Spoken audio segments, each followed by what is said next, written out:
पूर्व सांसद आनंद मोहन के बेटे को आरजेडी ने विधायक बनाया।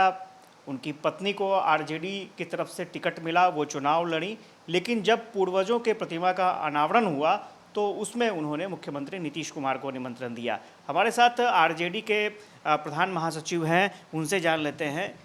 मूर्ति का अनावरण था, पार्टी आपकी पार्टी के नेता हैं, लेकिन नीतीश कुमार को बुलाया जाता है, किस तरह से देखते हैं? देखिए, माननीय मुख्यमंत्री जी नीतीश जी महागठबंधन के नेता हैं और आनंद मोहन जी एक बड़े नेता हैं और निश्चित रूप से उनके चाचा जी का और उनके दादाजी का मूर्ति का अनावरण था। तो माननीय मुख्यमंत्री जी गए थे अनावरण करने के लिए। तो हमें लगता है कि इस पर कहीं राजनीति का जगह नहीं बचता है। और जब माननीय मुख्यमंत्री जी स्वयं महागठबंधन के नेता हैं तो हम लोग तो महागठबंधन के ही पार्ट हैं, तो ये कोई विषय नहीं है।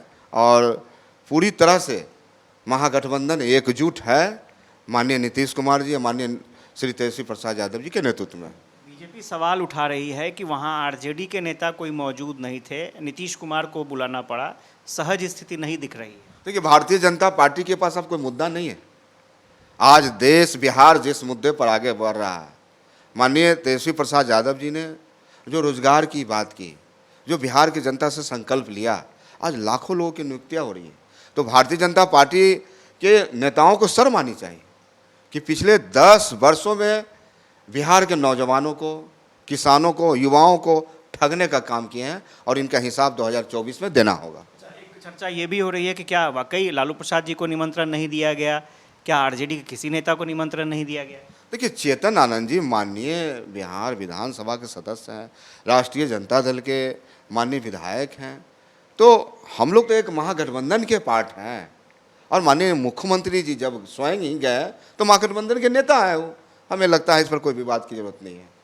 आरजेडी के प्रधान महासचिव थे और इन्होंने स्पष्ट तौर पर बताया कि क्या वजह थी कि मुख्यमंत्री वहां पर गए, और स्वाभाविक तौर पर बीजेपी की तरफ से जो सवाल खड़े किए जा रहे हैं वो बेवजह के सवाल हैं।